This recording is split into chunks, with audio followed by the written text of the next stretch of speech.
Hi students, welcome to my YouTube channel physics arena और मैं सुरेश कुमार। आज हम डिस्कस करेंगे force on a current carrying conductor placed in a magnetic field.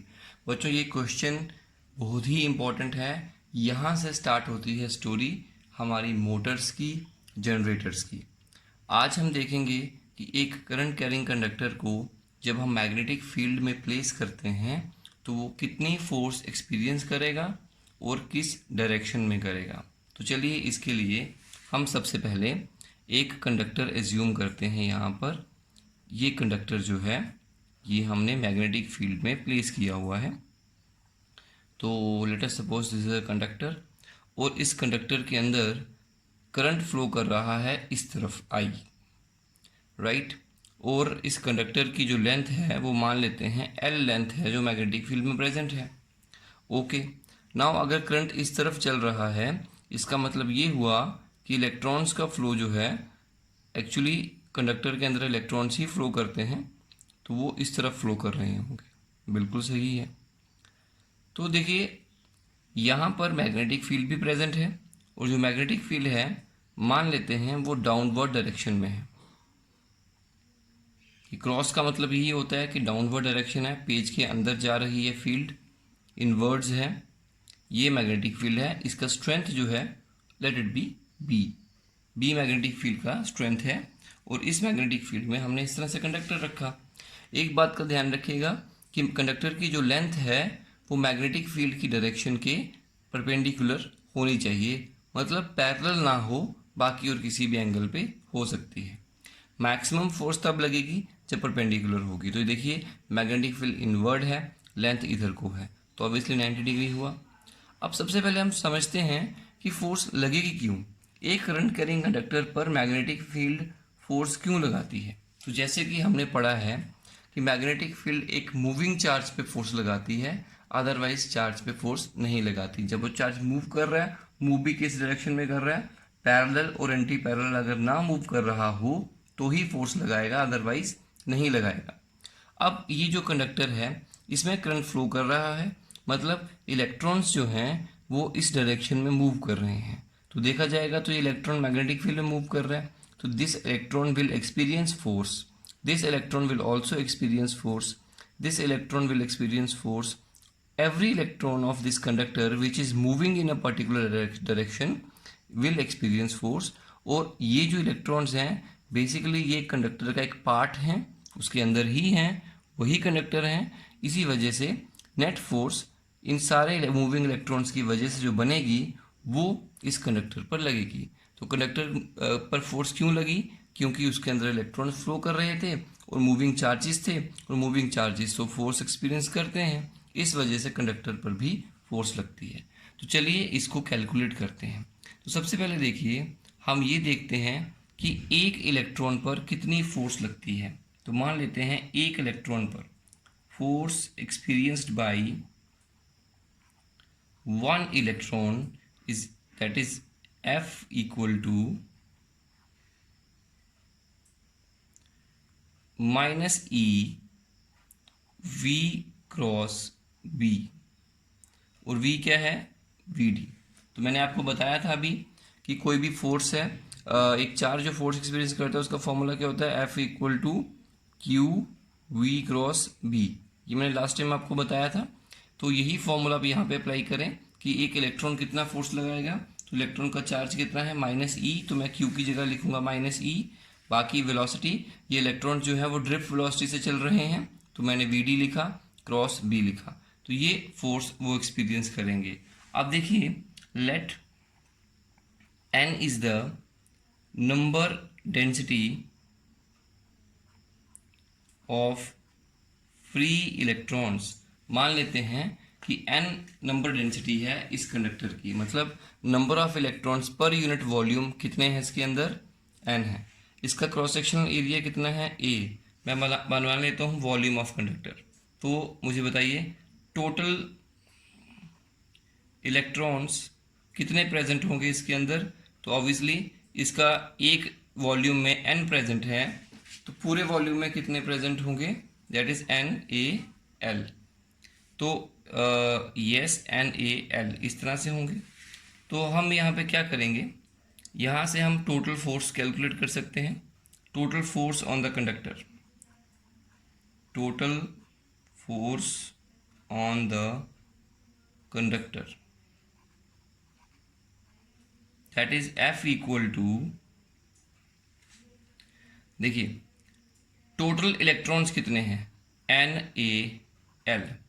एक electron पे कितनी फोर्स लगती है, बोलेंगे ये वाली, तो इसको मल्टीप्लाई करोगे -E V cross B,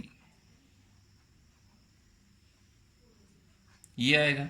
that is F equal to, E बाहर ले लीजिए,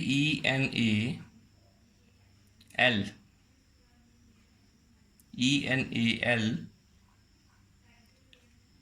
इंटू माइनस का रहेगा VD cross B। In magnitude,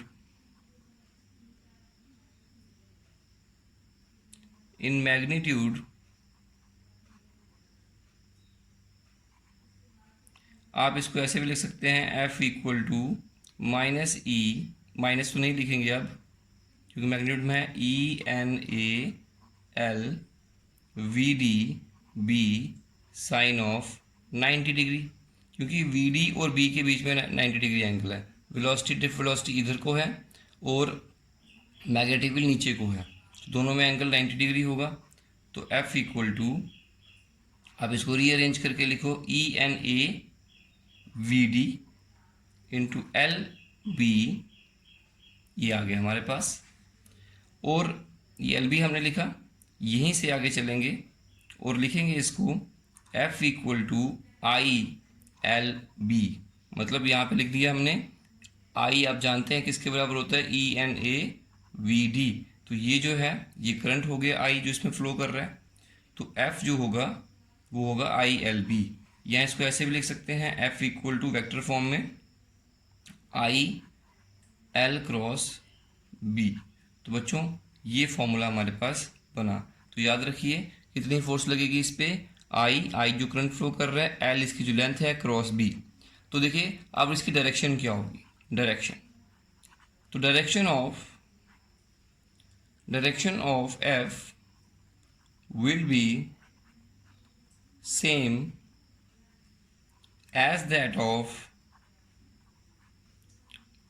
L cross B। अब L क्रॉस B की डायरेक्शन क्या होगी, तो देखिए L जो है वो इस तरफ है, ये L की डायरेक्शन है, जिधर को करंट लेते हैं उधर को L की डायरेक्शन लेते हैं। ये जो लेंथ है इसकी डायरेक्शन मान लो इधर को, जिधर करंट चल रहा है L लेंथ इधर है। मैग्नेटिक फील्ड डाउनवर्ड है, नीचे की तरफ, तो डाउनवर्ड है मैग्नेटिक फील्ड इस तरह से। अब बताओ L क्रॉस B क्या होगा, तो राइट हैंड स्क्रू रूल लगाइए, तो L पे हाथ रखिए, घुमाइए उसको, ऊपर की तरफ होगा, तो हम यहाँ पे लगा देंगे ऊपर की तरफ, तो L क्रॉस B इधर को होगा, मतलब जो फोर्स का डायरेक्शन होगा वो ऊपर को होगा। तो अगर आप एक कंडक्टर, करंट कैरिंग कंडक्टर को मैग्नेटिक फील्ड में रखते हैं, दिस विल एक्सपीरियंस फोर्स, और वो जो फोर्स लगेगी वो ऊपर की तरफ लगेगी और कंडक्टर जो है वो ऊपर की तरफ मूव करेगा। तो ये है force on A current carrying conductor placed in magnetic field. चलिए बच्चों अब ये देखते हैं कि दो कंडक्टर आपस में फोर्स किस तरह से अप्लाई करते हैं एक दूसरे के ऊपर। ये चीज़ जो है, ये फंडा जो है, ये कॉन्सेप्ट जो है, ये अम्पेयर ने बताया था। अम्पेयर जिसके नाम से करंट का यूनिट बना हुआ है। तो चलिए समझते हैं क्या फंडा है, किस तरह से फोर्स लगती है। देखिए हमारे पास दो कंडक्टर हैं यहाँ पे। एक कंडक्टर ये है जिसमें करंट I1 फ्लो कर रहा है, दूसरा कंडक्टर ये है जिसमें करंट I2 फ्लो कर रहा है। दो कंडक्टर हैं, हमने कुछ दूरी पे रख दिया, मान लेते हैं डिस्टेंस R रखा है इनके बीच में। ये दोनों पैरेलल प्लेस किए गए हैं। ये कंडक्टर का नाम A रख लीजिए, ये कंडक्टर का नाम B रख लीजिए, ठीक। तो अब देखिए ये कंडक्टर और ये कंडक्टर आपस में या तो अट्रैक्ट करेंगे या तो रिपेल करेंगे। अब कैसे करेंगे अट्रैक्ट या रिपेल, इस बात को हम समझेंगे। ये अम्पेयर ने बहुत सारे एक्सपेरिमेंट्स किए थे और उसने ये चीज़ फाइंड आउट करके बताया था कितनी फोर्स लगेगी। तो चलिए देखते हैं ये कंडक्टर में फोर्स किस तरह से लगेगी। चलिए बच्चों पहले कॉन्सेप्ट को समझ लेते हैं, कहानी क्या है। देखिए पहले बात करते हैं I1 की। देखिए I1 का खुद का एक मैग्नेटिक फील्ड होगा उसके सराउंडिंग में, बिकॉज उसमें करंट फ्लो कर रहा है, और वो मैग्नेटिक फील्ड कुछ इस तरह से होगा, जैसे मैं आपको दिखा रहा हूँ, सर्कुलर टाइप से लूप्स होंगी इस तरह से, और भी होगा लाइक दिस। तो एक तरह से देखिए कि ये जो कंडक्टर बी है इसको हमने कंडक्टर 1 की मैग्नेटिक फील्ड में प्लेस किया है। तो जब भी कोई current carrying conductor magnetic field में होता है तो वो फोर्स एक्सपीरियंस करता है। ये बात मैंने आपको लास्ट टाइम बताई थी, लास्ट क्वेश्चन में। और कितनी फोर्स एक्सपीरियंस करता है ये भी आप जानते हैं, आई एल क्रॉस बी करता है। बिल्कुल, अ current carrying conductor experience force when it is placed in a magnetic field. तो देखिए इस समय I2 जो है वो I1 करंट की मैग्नेटिक फील्ड में प्रेजेंट है, इस वजह से ये फोर्स एक्सपीरियंस करेगा। तो मैं लिख देता हूँ force experienced by conductor B। तो देखिए जो कंडक्टर A है उसकी जो मैग्नेटिक फील्ड है यहाँ पर, पहली बात तो वो इनवर्ड है, देखिए नीचे को जा रही है, क्योंकि हम इस तरह से निकाल सकते हैं इसकी डायरेक्शन को, इनवर्ड जा रही है। और दूसरी बात, इसकी जो मैग्नेटिक फील्ड की स्ट्रेंथ है लेट इट बी B1, क्योंकि ये 1 कंडक्टर है तो इसकी मैग्नेटिक फील्ड B1 ही होगी। तो अब कितनी फोर्स एक्सपीरियंस करेगा, तो लिखेंगे F इक्वल टू I, ये किसका करंट आएगा, जिस कंडक्टर को पर फोर्स देखना है, तो I2, ये F2 लिख लीजिए, I2, उसके बाद लिखना है L क्रॉस B। तो देखिए बच्चों L क्रॉस B लिखेंगे तो LB साइन थीटा भी लिखा जा सकता है। साइन थीटा L और B के बीच में होता है, मैग्नेटिक फील्ड नीचे को है, ये ऊपर को है, तो एंगल 90 हुआ तो साइन 90 डिग्री 1 हो जाएगा। तो यहाँ से आएगा I2 L, B किसकी है, B1 है, यहाँ पे मैग्नेटिक फील्ड 1 है, तो मैंने ये वाला फॉर्मूला ऐसे करके लिख दिया। This is your F2। तो ये हमारे पास F2 आया। यहाँ पे याद रखो थीटा जो है वो 90 डिग्री होगा, इसलिए इसको 90 डिग्री साइन थीटा 1 होता है।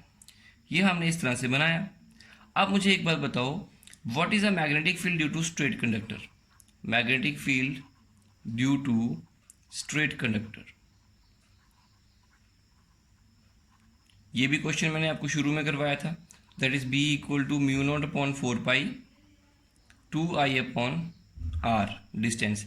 इस स्ट्रेट कंडक्टर की वजह से यहाँ पे जो मैग्नेटिक फील्ड बनी B1, उसका वैल्यू क्या है, बोलेंगे ये वैल्यू। इसमें करंट क्या आएगा, चलिए देखते हैं। ये मैग्नेटिक फील्ड B1 है, यहाँ की बात करें तो B1 मैग्नेटिक फील्ड है, इस करंट की वजह से है ये वाली मैग्नेटिक फील्ड, तो इसलिए इस करंट का वैल्यू यहाँ पे लिखेंगे I1। तो यहाँ पे मैं वैल्यू पुट करूँगा F2 equal to I2 L B1। B1 क्या होगा, म्यू नॉट अपॉन 4 पाई, ये फील्ड 1 की है तो 1 B1 equal to mu naught upon 4 pi 2I 1 upon R, बीच का डिस्टेंस। तो चलिए ये हमारे पास आ गई force, let it be equation number 1। तो अगर मैं निकालना चाहता हूँ फोर्स पर यूनिट लेंथ, तो कैसे निकालूंगा, फोर्स पर यूनिट लेंथ जो निकलेगी ऑफ कंडक्टर B, तो वो कितनी आएगी, that is F2 equal to, let it be F dash, इसको मैं F डैश ले लेता हूँ, इसको F ले लेता हूँ, F2 इक्वल टू, आप इस पूरे F2 डैश को डिवाइड कर दो L के साथ, मतलब पूरी लेंथ पे इतना फोर्स लगा तो इसकी यूनिट लेंथ पे कितना लगेगा, तो इसको डिवाइड करो L से।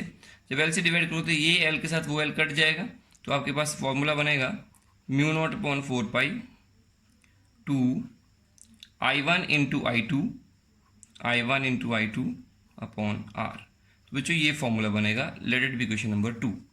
इसी तरीके से हम ये भी निकाल सकते हैं फोर्स एक्सपीरियंस्ड बाय कंडक्टर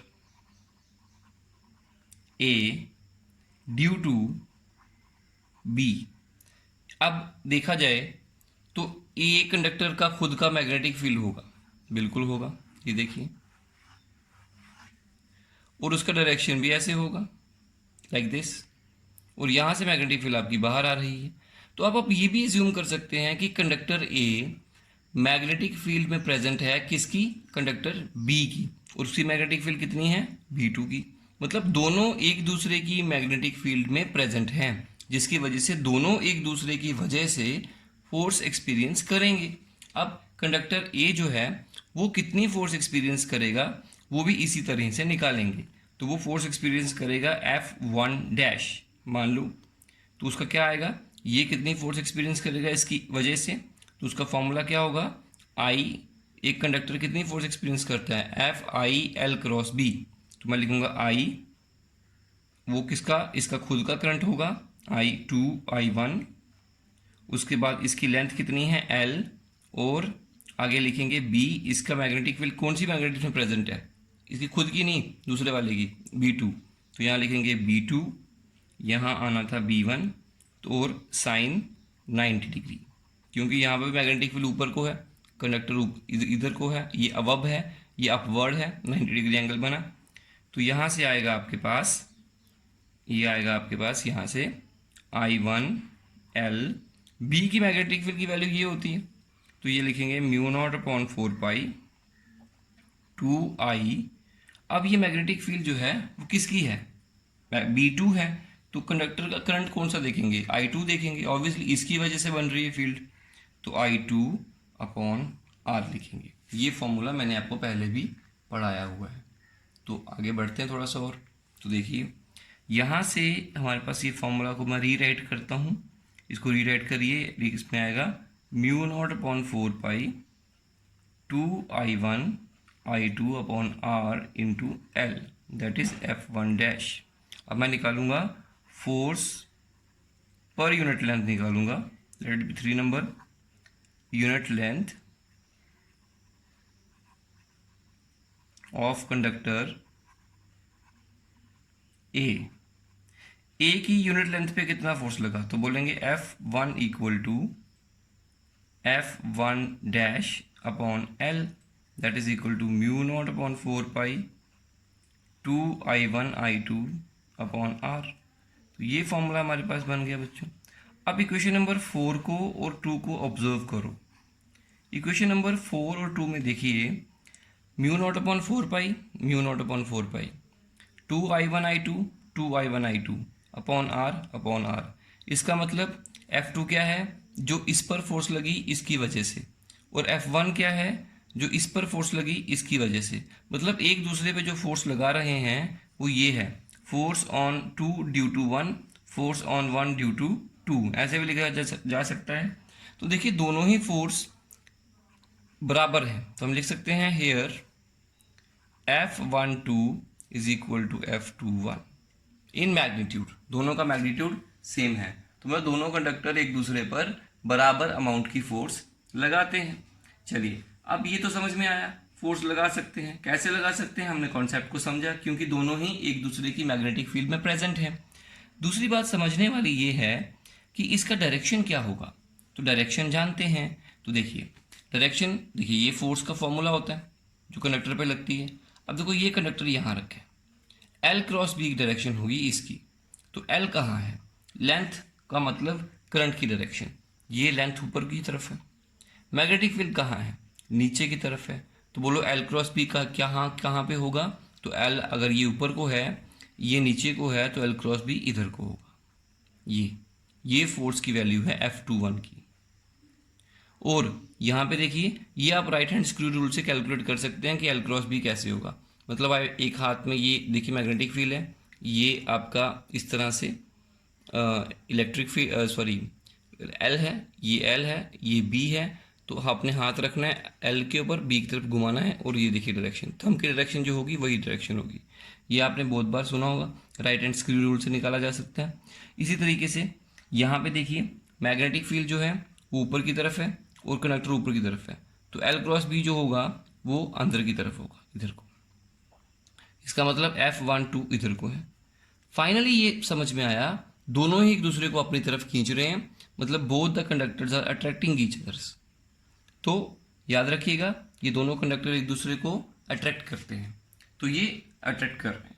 अब कभी रिपेल भी कर सकते हैं क्या, बिल्कुल कर सकते हैं। अगर इन दोनों में करंट सेम डायरेक्शन में चल रहा है तो मैं सीधा लिख देता हूँ लाइक करंट्स या पैरेलल करंट जो हैं,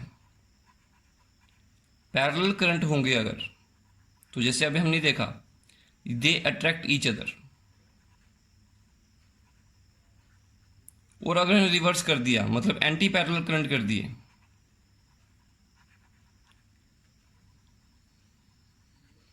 मतलब कि एक करंट की डायरेक्शन अपवर्ड है, दूसरे की डाउनवर्ड है, तो then they repel each other.